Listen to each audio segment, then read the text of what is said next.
Muchísimas gracias por venir, José Carlos, a este lugar, a esta entrevista. A ti, Beatriz, por invitarme a tu casa y a este proyecto tan hermoso que tienes. Muchas gracias. Quiero que hablemos del sufrimiento, ¿vale? Aquí a hilo de Ariadna vienen muchos budistas, maestros, que nos hablan de que el sufrimiento es la primera noble verdad, ¿no? El sufrimiento porque enfermamos, el sufrimiento porque morimos, y el sufrimiento porque envejecemos, ¿no? Entonces vamos a hablar cómo, desde la tradición cristiana, desde la tradición de los Camilos, que creo que esa es tu raíz, cómo abordar, acompañar al que sufre porque está enfermo, acompañar al que sufre porque está muriendo y acompañar al que ha perdido, ¿no? El duelo, ¿no? Esa presencia de la ausencia que tanto hiere. Entonces vamos a empezar por lo primero, cuando enfermamos, ¿no? Y tenía una pregunta que antes no te he comentado en este calentamiento. ¿Por qué permite Dios el sufrimiento? ¿Qué es el sufrimiento?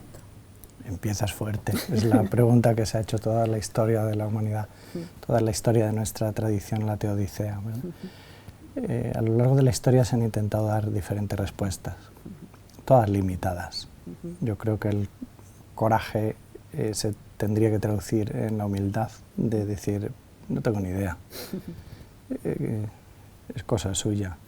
No sé si realmente, al creer en Él como creador, Él hubiera podido crear un mundo sin sufrimiento. No lo sé, yo no soy Él. Me parece que son más importantes otras preguntas, que es cómo atravesar el sufrimiento que existe. La historia ha intentado convertir el misterio en problema y alguno diría que así ha manoseado el misterio. Y de ahí pues, ha venido una explicación que ha consistido en echarle la culpa al propio ser humano, ¿no? Pues podríamos ser invulnerables en origen, pero nos hemos ganado un castigo, una tesis. O a lo largo de la historia se han ido corrigiendo las respuestas y se han ofrecido otras, como quizás Dios lo que hace es así probarnos y esto es una manifestación de que nos da oportunidades de ser fieles y de crecer.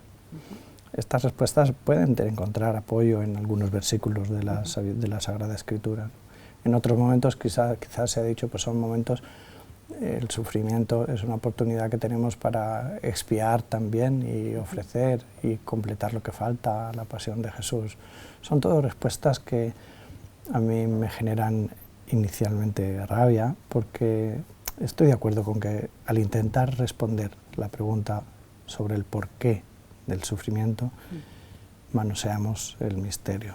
A Dios hay que dejarle ser Dios y a nosotros nos toca atravesar el sufrimiento, distinguiendo, eso sí, de ese sufrimiento evitable y ese otro inevitable. Hay un sufrimiento que es evitable y que no toca preguntar por qué Dios lo permite, sino toca preguntar por qué nos lo generamos. Si me das una patada, si no trabajas lo suficiente para que yo viva en condiciones dignas, si se mueve la tierra y se cae mi casa y no la tuya porque soy pobre y tú tienes columnas suficientes para que se mantenga. Es un tipo de sufrimiento que es evitable, ¿no? Que teológicamente se diría es el que es consecuencia del mal que nos hacemos, llama pecado en nuestra tradición. Ese lo que hay que hacer no es preguntar a nadie por qué existe, sino dejarnos preguntar a nosotros mismos y trabajar por eliminarlo. Hay otro tipo de sufrimiento que es el inevitable, que es el que produce la naturaleza porque es limitada y enferma, es el que produce la naturaleza más grande, como la tierra que a veces se mueve y genera también sus consecuencias. Y ante ese yo creo que la respuesta no es preguntarse por qué, sino qué podemos hacer para acompañarlo y para disminuir su virulencia. Y hay otro tipo de sufrimiento, que es el que es consecuencia de la lucha contra el sufrimiento. Es el sufrimiento que Pablo llamará ministerial, San Pablo, cuando escribiendo a los Colosenses dice completo en mi carne, una frase un poco complicada, lo que falta, la pasión. Él quiere decir, yo estoy haciendo lo mismo que Jesús de Nazaret, que es intentar construir un reino de bondad, un reino donde haya menos sufrimiento, pero eso me cuesta también sufrir.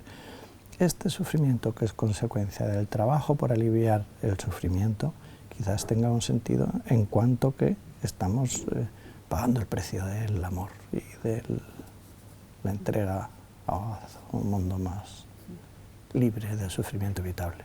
Entonces vamos a por cómo acompañar el sufrimiento del enfermo, ¿no? Que es, creo que esto es una cita tuya: visitar y cuidar a los enfermos es un precepto antiquísimo, un deber ético y un sufrimiento muy intenso, especialmente cuando se dan vínculos de afectividad. Pero usted dice que es un arte, que debe realizarse con prudencia, puesto que la mera actitud compasiva no garantiza que se haga de manera adecuada. ¿Cuál es esa manera? ¿Qué decir, qué hacer cuando nos vemos interpelados por el dolor en la forma de una enfermedad, ¿no? Cualquiera de nuestros seres queridos, o cualquier ser excluido con el que tenemos una implicación empática, ¿no? En nuestra tradición, visitar al enfermo es una obra de misericordia. Es una de las cosas más hermosas que podemos y debemos hacer. En el fondo es un precepto ético, no abandonar a la persona en la estación de la fragilidad, no abandonarla. Es cierto que hay visitadores que son inoportunos, que son dañinos, que aumentan el malestar y el sufrimiento. Una pseudo compasión que infantilice al otro, digamos un concepto callejero de compasión, podría llevar a pensar que tenemos que animar al otro, exhortar, reprobar lo que ha hecho mal, cuánto se lo ha merecido, si ya te decía yo que si no ibas por este camino te iba a venir el tumor porque fumabas tanto. Este tipo de visitas que pretenden consolar, pero que caen en tópicos típicos, yo creo que pueden ser agentes patógenos que añaden más sufrimiento a la persona. ¿Qué hay que hacer? ¿Qué hay que decir? Fundamentalmente me parece que hay que escuchar, que hay que acompañar. Viene del latín, cum panis, comer pan juntos, sentarse a la mesa, como estamos nosotros ahora, y masticar al ritmo de lo que el otro está viviendo, con sagrado respeto, como quien entra en tierra sagrada y debe entrar descalzo, ¿no? Estas dos sagradas orejas que tenemos en relación a una sola boca nos han sido dadas, decía el filósofo, para escuchar el doble de lo que hablamos. Yo creo que esta es la clave fundamental, permitir al otro que narre cómo sufre, porque al narrar la persona pone sentido, lo busca y tímidamente va poniendo el orden en las cosas. La preocupación, por qué decir, yo creo que es una de las expresiones de nuestra ansiedad y de nuestros delirios de omnipotencia, de creer que tenemos que hacer algo por el otro, en lugar de hacer un ejercicio de humildad que se traduzca en sentarnos pues, a la vera del camino de quien se está narrando y en todo caso alguna pregunta tan abierta como ¿y qué te preocupa? ¿Qué te hace sufrir? ¿Y qué significa para ti esto? Y por último, ¿y qué puedo hacer yo? ¿Puedo hacer algo?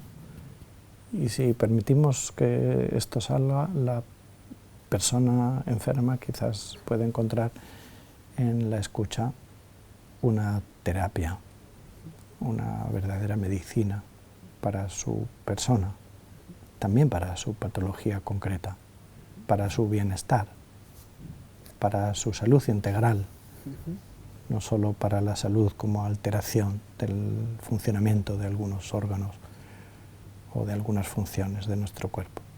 Eso me lleva a colación de otra pregunta, ya desde el lado del enfermo, ¿no? ¿Se puede vivir sanamente la enfermedad? Esta es una propuesta. Yo creo que se puede vivir efectivamente patológicamente la enfermedad, ¿no? Por ejemplo, es el caso del victimismo, el que se instala en estar mal y le saca partido a estar mal, y no falta quien respondería: déjame en paz si me haces la pregunta ¿quieres curarte? Alguno diría: no me incomodes, déjame en mi camilla de la que estoy viviendo. ¿Qué significa vivir sanamente la enfermedad? Bueno, yo creo que hay respuestas que se pueden complementar.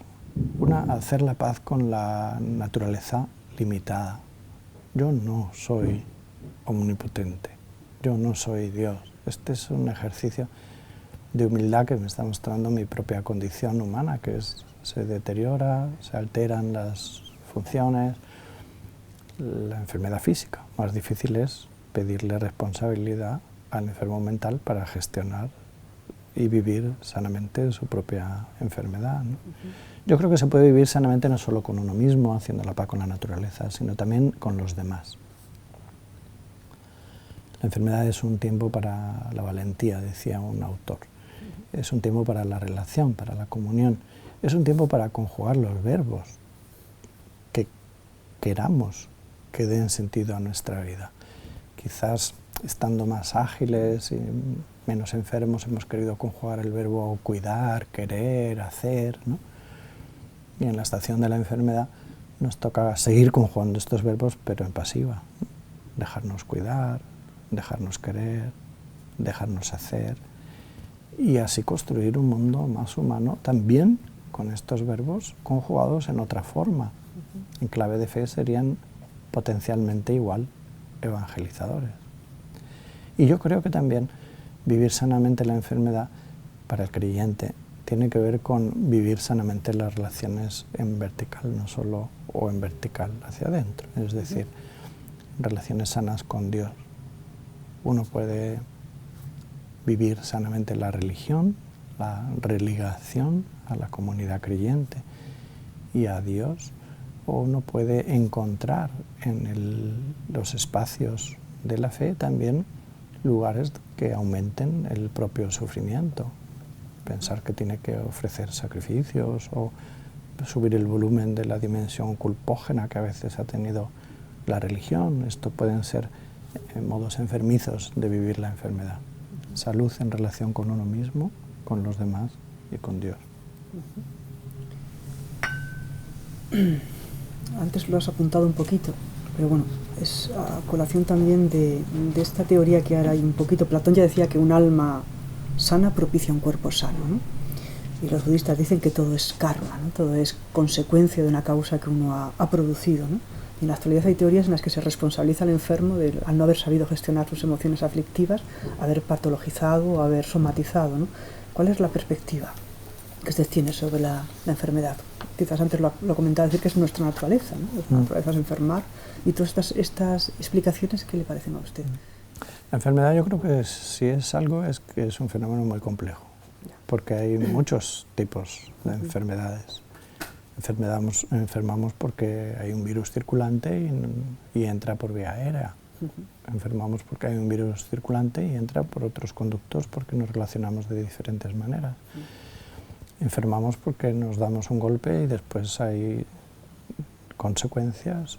Enfermamos porque las células tienen sus leyes y también algunas empiezan a replicar, a reproducir, y entonces surge un tumor, invade y enfermamos por muchas causas. Yo creo que una mirada sana es una mirada integral a la persona, para no simplificar ni el fenómeno del enfermar, ni tampoco el fenómeno del curar y el fenómeno de intervenir para recuperar la salud. Me parece que las artes médicas y de cuidados, médicos, enfermeros, auxiliares, cuidadores de toda naturaleza, tenemos que mirar a la persona como tal, no reducirla a una patología, ni reducir las explicaciones a un solo origen. Es cierto que el virus está circulando y la gripe te la coges tú y no yo, o yo y no tú, porque estamos más inmunodeprimidos y por otras muchas causas. Quiere decir que creo que más alineado con la sabiduría bíblica es comprender que es un fenómeno muy complejo e intentar intervenir de manera también integral.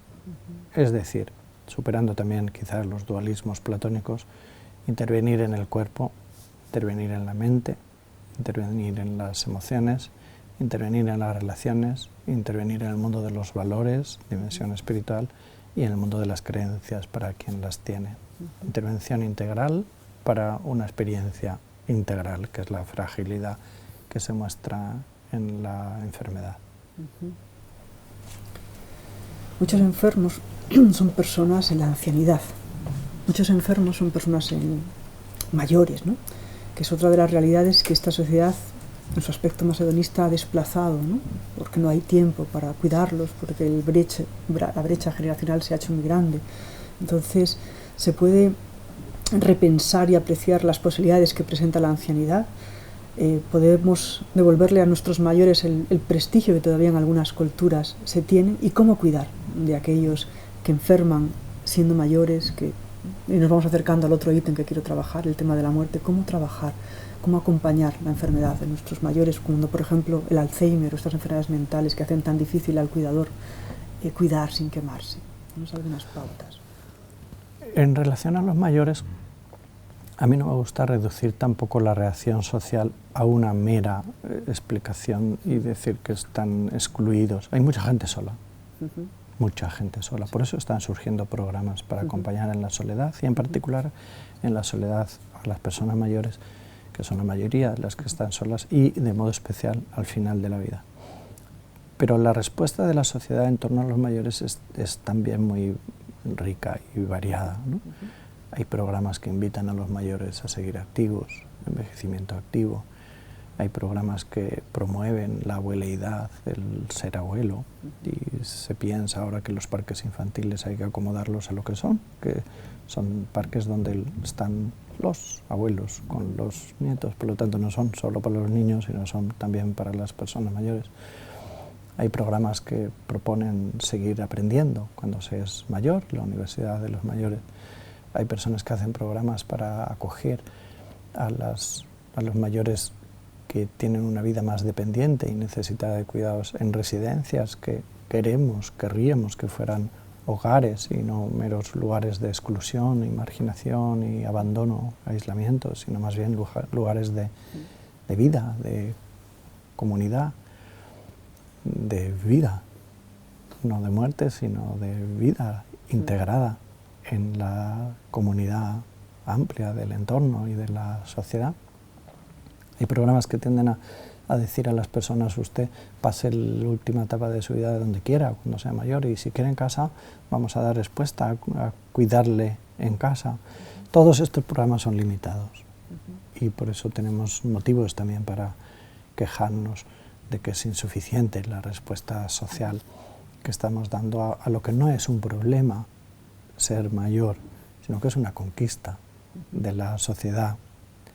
España es uno de los países que más esperanza de vida tienen, y esto es una conquista, es lo que quieren todos, ¿no? Lo que queremos todos, vivir más. Como esto tiene también un precio, vivir más significa también vivir más tiempo con enfermedades que se convierten en limitantes y también deterioros cognitivos que limitan mucho la capacidad. Aquí yo creo que es la hora, decía el Papa Francisco en un encuentro mundial, decía que es la hora de la cultura paliativa también. Es decir, el objetivo de una sociedad que aumenta la esperanza de vida no tiene que ser solo aumentar la cantidad de vida, sino también la calidad de vida y la calidad de los procesos de fin de vida, la calidad de muerte. Uno de los riesgos que tenemos en escenarios como el nuestro, en tanto desarrollo y tantas posibilidades de tirar de tecnología para prolongar la vida y cuidar la vida frágil y enferma, uno de los riesgos es la colonización tecnológica que estira la vida también en condiciones de muchísima fragilidad. Es la hora de la cultura también paliativa, es decir, de promover un modo de mirar esta fragilidad del final en clave de cuidar, en clave de acompañar y no solo en clave de recuperar la salud perdida. Entonces nos vamos a ir acercando a esta frase de Rilke, para acercarnos al sufrimiento del que muere. Vamos, cómo se acompaña a una persona que muere, ¿no? Decía Rilke, ¿no?, que el amor y la muerte son los grandes dones que se nos entregan. La mayoría de las veces los transmitimos sin abrirlos, ¿no? Entonces, ¿por qué en nuestra sociedad la dignidad del final de la vida, el último capítulo esencial, no tiene realmente un escenario donde desarrollarse, ¿no? Igual que hemos medicalizado en exceso el nacer, ¿no?, que parece que es una enfermedad, sedamos muchísimo, alargamos la vida, los médicos están diseñados como para curar, pero no para diagnosticar, estamos ya en el proceso de morir. Pongamos los elementos para acompañar a una persona hacia el morir, ¿no? Entonces, ¿por qué nuestra sociedad da la espalda a la muerte, ¿no? Y querría empezar a entrar, a abrir ese ars morendi que hay en la Edad Media, cómo aprender a morir, cuáles son los pasos, cómo acompañarlo. Vamos a empezar a tirar un poquito de ese hilo. Vivimos una cierta tanatofobia, una cierta tendencia a negar la muerte, ¿no? En el mundo rural está más presente, es más fácil encontrarse todavía con los cortejos fúnebres y con lo que significa la muerte en casa, la ciudad. La muerte es vivida también hasta como una molestia, una indisposición que hay que retirar inmediatamente para que no estropee el tráfico y la agenda de los ciudadanos que nos movemos con agilidad. Pero están pasando cosas también buenas. Si hace poco, en el año 83, nacía en España la primera unidad de cuidados paliativos en el Hospital de Valdecilla de Santander, ahora tenemos más de 800 dispositivos variados, repartidos no de manera proporcionada a lo largo de la geografía española. Esto es una novedad creciente, que solo se produce el desarrollo de las unidades y servicios de cuidados paliativos aceptando la proximidad de la muerte. Sin aceptar la proximidad de la muerte no hay este tipo de programas. Hay 40 y tantos equipos de apoyo psicosocial repartidos por España justamente para cuidar la dimensión psico-socio-espiritual, ya no estrictamente clínica, biológica. Estas novedades están siendo indicadores de procesos de humanización que a mi juicio caminan simultáneamente a otros de deshumanización, que la colonización tecnológica, a la medicalización de la salud y del final de la vida que todavía persiste entre nosotros. Están sucediendo otras cosas que son, yo creo, buenas noticias para compartir. Hay más de 30 centros de escucha especializados en España para atender a personas en duelo. El primero nació en el año 97, en este formato de lugares donde la gente llama por estar en duelo y pide ayuda y se le atiende en estos a los que me estoy refiriendo gratuitamente en una sesión y en otra a la semana siguiente o en un grupo que continúa adelante hasta 20 sesiones. Esta novedad de acompañamiento profesionalizado al duelo es contraria a la negación tan latina de la presencia de la muerte. Quiere decir que están pasando cosas que también son buenas y que inciden en la cultura y alivian una buena dosis del sufrimiento de tantas personas que acuden a estos lugares. Entonces vamos a sumar más semillas en esas buenas noticias.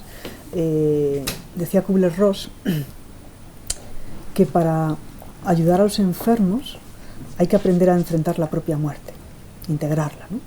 Entonces, como le comentaba antes, en el budismo tibetano hay meditaciones que te enseñan, practicas mientras estás vivo, cómo llega la muerte, el frío, los elementos vuelven a cada lugar, a cada reino. Ahí tienen hasta literatura espiritual donde van marcando los pasos que va sucediendo, la primera desaparición, el cuerpo ya no identidad con él. ¿Hay algo así parecido en nuestra tradición que nos ayude tanto a morir como a acompañar a alguien que muere? En siglos pasados había esta tradición de ayudar a las personas a morir de manera artística, muriendo, preparándose. Había costumbres hasta macabras, ¿no? En algunos contextos relacionadas con familiarizarse con el ataúd. Yo creo que lo que hay hoy es una propuesta de sagrado respeto al proceso de cada quien y que no me expropien la muerte. Dejarme vivir mi propia muerte, decía también Rilke. Dejarme vivir mi propia muerte. Algunos ensalzan suben el volumen a esta demanda hasta el punto de dejarme gestionar también cuándo quiero morir. Se abre el espacio de eventuales leyes que convirtieran en esto posible. Yo creo que desde la propuesta cristiana lo que hay es un deseo de acompañar a cada quien a hacer su itinerario personal para que pueda morirse, que no le mueran los demás. Si tiene cosas pendientes, le acompañamos a hacer, si es posible, si quiere, la paz consigo mismo, la paz con los demás, la paz con Dios, si lo quiere celebrar. La acompañamos, si quiere, a recapitular, por si quiere dejar algún legado verbalizado del corazón a alguien y morir tranquilo porque diga gracias, porque diga también cuando se muere te quiero o te he querido, o porque quiera decir estate atento al niño pequeño que siempre nos ha preocupado, ¿no?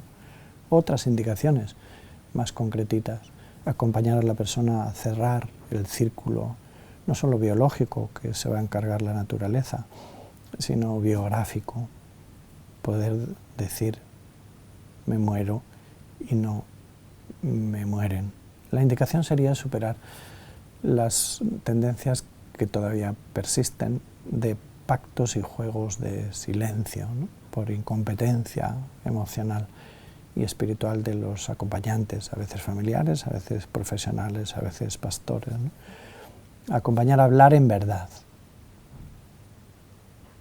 que no siempre es sinónimo de hablar de la verdad y no siempre es sinónimo de entregar a bocajarro el diagnóstico y el previsible pronóstico, sino hablar en verdad o callar en verdad si la persona no desea tanta conversación, porque hay un tiempo para todo y esperemos que en el proceso del morir también lo haya, ¿no? Que el que se muere sea el sujeto, el protagonista, el que conduce, el que pueda levantar acta de que se está muriendo y no le roban su final. El doctor Enrique Benito, por ejemplo, habla de un proceso hacia el morir. También lo entrevistamos aquí sobre el tema de la muerte, ¿no? Caos, lucha, resistencia, negación, aceptación, entrega, soltar, rendición, incluso despertar de la conciencia que trasciende y sanación, ¿no? Y que una de las grandes resistencias, ¿no? Lo que produce más sufrimiento es como que vivimos la vida en la periferia de nuestra profundidad, ¿no? Como que no nos entregamos al vivir y entonces el momento de la muerte es como un arrepentimiento de no haber vivido en nombre de lo real, en nombre del amor. Se muere como se vive, hay una gracia en la muerte que nos redime por no haber vivido en el amor que de repente constatamos ante la presencia tan fuerte de la hermana muerte. Enrique es un gran referente en España y presenta un modelo descriptivo de lo que él ve acompañando. Hay diferentes modelos circulantes y yo creo que son complementarios para explicar e intentar comprender la experiencia humana, la naturaleza humana. Yo tiendo a ser muy realista en lo siguiente. La afirmación más verdadera para mí en esto es: cada uno muere tan bien como puede, no solo como ha vivido, sino como le permite incluso la casualidad y la naturaleza. Hay personas que efectivamente no mueren acompañados, sino de manera súbita o violenta. No tienen tiempo para hacer estas fases y estos procesos de adaptación o de sanación o de cierre. Hay personas que mientras se deteriora el cuerpo, si pueden ser acompañadas, pierden también capacidades de manera parcial o grande y total, que expropian la capacidad de ser sujeto de lo que sucede en lo biológico y en lo cognitivo. Por lo tanto, no solo se muere como se ha vivido, sino que se muere de una manera muy variopinta. Quien vive al final atravesando un deterioro cognitivo, tipo Alzheimer u otras demencias, también vive como le imponen las leyes de las malas conexiones entre las neuronas, ¿no? Conexiones limitadas. Entonces vive creyendo que lo que dice tiene sentido, o creyendo que le están robando, o creyendo que tiene que guardar las galletas por si le falta. Y vive así el final. No, la clave no es solo cómo uno elabora su propio final cuando esto es posible, sino también cómo acompañamos a que el otro sea respetado de manera sagrada, en su dignidad, se encuentre como se encuentre. En el proceso, si es que se puede describir con algún modelo interpretativo, o en la expropiación de la naturaleza, de las capacidades, o en la muerte súbita, que también acontece en buena medida para muchas personas. Y esto es un desafío para no idealizar la muerte al final y darle el valor a estas descripciones a veces bucólicas del final, darle el valor que puedan tener. Ni siquiera los santos han muerto así. Algún autor se encargó de rastrear cómo habían muerto aquellos que hemos puesto en nuestra tradición como modelo, y cada uno también ha muerto como ha podido. Algunos llenos de remordimientos y haciendo poner los salmos de lamentación en la pared para ser, algunos queriendo no tener conexión con nadie y retirándose en la soledad, y otros agarraditos de la mano y con la oración en los labios, pero hay de todo. Por eso creo que hay que describir de manera realista también la variedad de las posibilidades de llegar al final y de vivirlo, o que nos acompañen a que se produzca sin ser sujeto de lo que... Entonces, cuando hablabas antes en la relación de ayuda del enfermo, de esa escucha, ¿no? Esa escucha que se abre, ¿no? Que será como virginal, ¿no? Deja ahí como el pensamiento en espera y simplemente recibe, ¿no? Al otro, cuando nos encontramos en esta tesitura, escogemos esa misma actitud de ver cómo la muerte va a llegar, cómo la muerte va a acontecer y entregarnos al proceso. ¿Eso se puede aprender? Es decir, ¿tendría que estar esto en las universidades de medicina, en enfermería? ¿Tendría que estar en los colegios de ir preparándonos como para estar en esa presencia, ¿no? Que parece que es lo que ayuda al sufrimiento, en este caso, en el proceso del morir? Yo aprendí a hacer raíces cuadradas y integrales y a resolver ecuaciones de segundo grado, y creo que me habrá ayudado a algo para desarrollar la lógica, y nunca en la vida me ha tocado hacer ninguna, por hacia dónde me he dirigido después. Sin embargo, es inevitable en la vida encontrarse con alguien enfermo y al final de la vida, y con alguien que no se puede poner la camisa solo porque él tiene una hemiplegia, o con alguien que no sabe lo que dice porque tiene un poco de deterioro cognitivo. Un gran desafío de humanización que tenemos en los ámbitos educativos, y en particular en la escuela, es hablar abiertamente y enseñar cómo acompañar en la fragilidad y cómo acompañar al final. ¿Dónde aprende el jovencillo cómo tratar al abuelo? Por modelado de la madre y el padre. ¿Y dónde aprendieron la madre y el padre? Y hay muchos errores que cometemos y muchas habilidades que podríamos adquirir para humanizar la relación y vivir también como cuidadores de una manera más saludable, serena, más satisfecha, que nos satisfaga más en el cuidado, que nos proteja más de los riesgos de quemarnos, si en la escuela habláramos de algo que no debe ser un tabú, sino que es una dimensión de la vida, que es su carácter limitado. En este sentido, efectivamente, hay tanatofobia. Como la hay también otros analfabetismos. No hablamos de los valores y creemos que hay analfabetismo ético, y creemos que lo que nos pidan los impulsos es lo que termina definiendo lo que es bueno o malo, justo e injusto, y lo que nos va a hacer felices. Tenemos desafíos en el ámbito educativo que no podemos trasladar exclusivamente a la escuela, sino que creo que los tenemos que dejar que habiten en primer lugar en nuestra casa, en la familia, que es el ámbito educativo por excelencia, y en el caso de las comunidades creyentes, también en los lugares donde pensamos desde la fe, como es por ejemplo la catequesis. ¿Cómo no hablar de cómo cuidar al abuelo en la catequesis? ¿De qué vamos a hablar si no? De esta necesidad de desplegar la solidaridad, la compasión más genuinamente humana y por lo tanto cristiana en estos espacios. Grandes y preciosos desafíos. Pues vamos ahora a acompañar ahora el duelo, ¿vale? Tendría miles de preguntas posibles para la muerte, pero vamos a acompañar al duelo.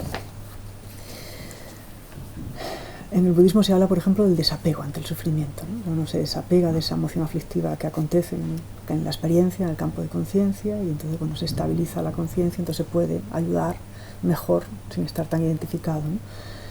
Pero es humano no dolerse cuando perdemos a un ser que amamos, ¿no? ¿Qué enseñanza, qué verdad encierra el duelo sobre nuestro existir? Vamos a empezar a tirar del hilo de cómo acompañar a aquel que siente como un mordisco, ¿no? La presencia de la ausencia de alguien que amaba, ¿no? El duelo es un proceso de adaptación, se dice sobre todo en la literatura, ¿no? Mi abuela hubiera dicho es un momento para la resignación, se habría quedado tan ancha. Hoy diríamos es una oportunidad de resiliencia, una oportunidad de crecimiento con ocasión del trauma o para reinventarnos. En otros momentos se ha hablado más, tiempos de Kubler-Ross, de la necesidad de aceptar, o en tiempos del psicoanálisis de integrar la cara oscura de la vida, y sea cual sea el verbo circulante o el verbo de moda, el duelo podemos decir que es la otra cara del amor, por poético que esto parezca, ¿no? Es el precio que pagamos por domesticarnos, en palabras del Principito, o el precio que pagamos por generar vínculos significativos entre nosotros. No somos eternos, no nos morimos todos los que nos relacionamos a la vez, y cuando nos perdemos nos duele, dolus, dolerse. Desde el punto de vista de nuestra tradición no buscamos evitar el dolor, y mucho menos entendemos que la fe sea un anestésico de la experiencia humana del sufrimiento en el duelo. Lo que la fe nos da no es anestesia, sino nos da a alguien con quien relacionarnos, que nos remueve también para ayudarnos y acompañarnos horizontalmente. La fe no anula el sufrimiento del duelo. El sufrimiento del duelo hay que atravesarlo, hay que elaborarlo. La literatura dice elaborar, hacer el trabajo del duelo, hacer las tareas del duelo, que empiezan por aceptar la realidad de la pérdida y su irreversibilidad, por abrir el corazón y compartir los sentimientos que la pérdida produce, por adaptarse al ambiente en el que el difunto ya no está, y por decidir seguir viviendo y no morir en el intento, sino seguir viviendo significa también seguir amando y dejándose querer.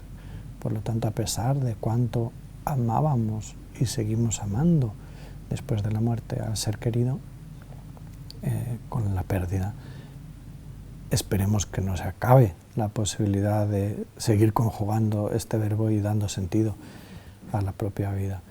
Con lo cual, desde nuestra tradición no proponemos un anestésico para el sufrimiento, ni un distanciamiento del sufrimiento, sino con mucho realismo nos desafiamos a vivirlo, a atravesarlo, a acompañarnos en el proceso. Si es posible, rebotar con ocasión del trauma y crecer y reinventarnos para seguir amando y viviendo con sentido. Creo que también hay fases del duelo, ¿no? También creo que Kubler-Ross las daba esos ítems, ¿no? Que iban sucediendo. Y, por ejemplo, un tema que así me ha llegado hace poco de gente que quiero, ¿no? ¿Cómo se trabaja la culpa de no haber hecho suficiente por el ser amado, ¿no? No haber estado a la altura por cobardía, por miedo, por una agenda absolutamente volcada hacia muchos actos externos que nos ha impedido hacernos cargo, ¿no? de ese amor, y ahora ya no está. ¿Cuál es la culpa sana, cuál es la culpa insana? ¿Cómo trabajamos en esa fase del duelo, el sentir no hice lo suficiente?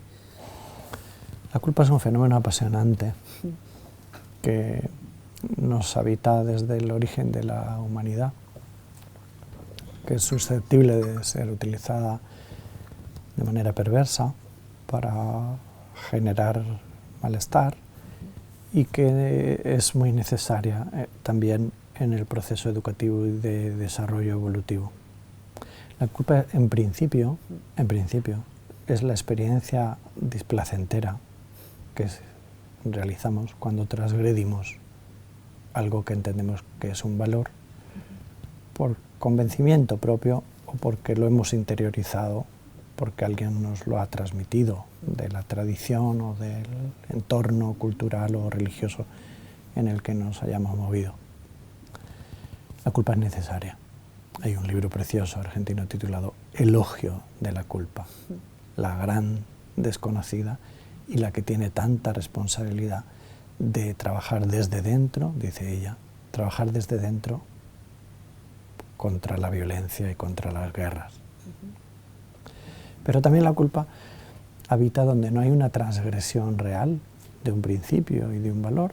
Es la culpa neurótica, la culpa insana, que hace sufrir muchísimo, que puede ser muy tóxica, y habita también en el doliente, porque le dije, porque no le dije, porque hice, porque no hice.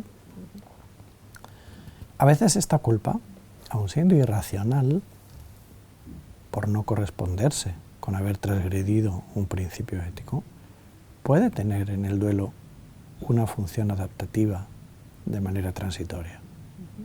Me acuerdo una vez visitando a una joven que había perdido a su novio porque le dijo, vamos a tomar una Coca-Cola con la moto. Van con la moto, se atraviesa un gato, tiene un accidente, el novio muere. En el corazón de esta joven, mi novio ha muerto por mi culpa. Racionalmente es insostenible, pero es más caro aceptar durante un tiempo, sobre todo al principio, que es un puñetero misterio esto de que haya muerto alguien a quien yo amaba, y que un gato tenga más poder que yo. Es más caro aceptar eso que la autoculpabilización, y que en el fondo empodera al doliente. Yo tengo capacidad de generar eso. Es irracional. Si acompañada de manera saludable, si desmontada y confrontada progresivamente, puede haber sido un momento de transición, a pesar de ser irracional, hacia otro momento de aceptación de la verdad, que creo que es el puñetero misterio de no poder dar una respuesta al por qué ha muerto mi novio. La culpa a veces en el duelo tiene connotaciones con lo que podría haber hecho y no haber hecho, haber dicho y no haber dicho, y también puede aquí tener una valencia terapéutica. Si realmente podrías haber hecho algo y no hiciste, para generar el bien, no un bien irrealizable, sino un bien, por ejemplo, que el otro muriera en paz, perdonado por ti, pues solo queda el camino del arrepentimiento y del perdón. La psicología y la espiritualidad, también laica, hoy está recuperando el valor del perdón como itinerario sanante ante mucho sufrimiento generado por la culpa. Ya no el perdón solo como categoría, digamos, de templo, de sacristía, de práctica religiosa, que esa es la celebración del sacramento de la reconciliación, sino el perdón como itinerario sanante de quien siente efectivamente que ha generado un daño, sea en el duelo, sea en cualquier otro momento, y que es diferente de la reconciliación.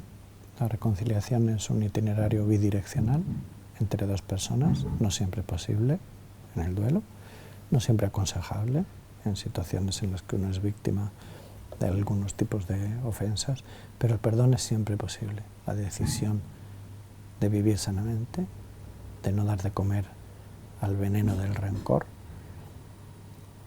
de no vengarse en relación al ofensor. La culpa es un mundo apasionante que vale la pena rescatar de, no sé, de dónde se encuentra. Porque si estuvo en las sacristías, la culpa, y peregrinó después a las aulas de la psicología, ahora realmente no sé si no está en algún tipo de limbo, de indefinición, donde se genere más un desconocimiento que una familiaridad. El sentimiento de culpa, lo que toca, yo creo que es dejarle hablar para ver qué quiere decir. Es desagradable, es displacentero, pero si algo quiere decir, al sentimiento de culpa hay que escucharle para desentrañar su significado y adaptar las mejores estrategias de sanación que sugiera. Vale. Pues hemos hecho un recorrido sobre la enfermedad, hemos recorrido un poco la muerte, hemos recorrido un poco el duelo. Y ahora quería hablar de esa iniciativa que yo conozco personalmente, la del Centro de Escucha, para todos los que nos estén viendo, ¿no? Después de, sois profesionales del acompañamiento, ¿no? Es decir, los Camilos, el Centro de Humanización de la Salud, los centros de escucha que dependen de vuestra raíz, de vuestra madre raíz, de poner más corazón en las manos, ¿no? ¿Qué es un centro de escucha y quién puede ir y cómo? Son proyectos muy bonitos, son signos de esperanza, son nichos donde se produce una hospitalidad compasiva que tanto necesitamos cuando estamos mal, alguien que me acoja con el corazón en las manos, preferiblemente, como decía San Camilo, y me permita contar lo mal que estoy y, si es posible, de la mano para buscar lo bien que desearía estar y trabajar por este camino.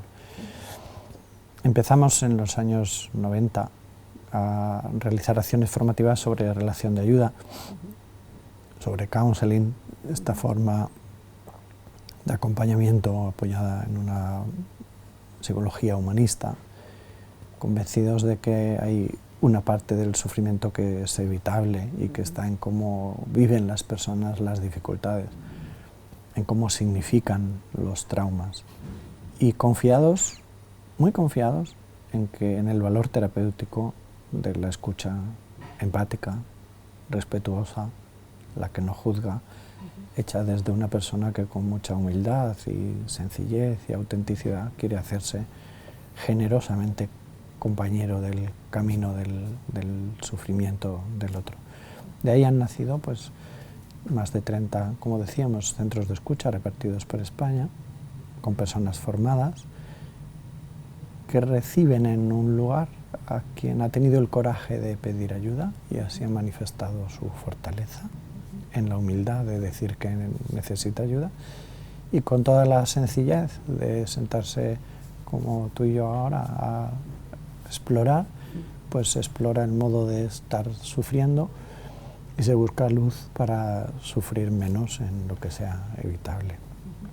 Es muy necesaria la formación, es un deber ético la supervisión, dejarse supervisar para acompañar de manera centrada en la persona y para no añadir más sufrimiento al que la persona ya tiene con una incompetencia relacional del acompañante, del ayudante. Es un signo de esperanza en una sociedad que va deprisa, no en todos los cambios, en todos los campos mejora la comunicación, pero hay nidos de tiempo de calidad y de acompañamiento que son pura terapia, existen y están aumentando. Pues muchísimas gracias, José Carlos, por venirnos a hablar un poco de todo esto. Gracias a ti por este rato.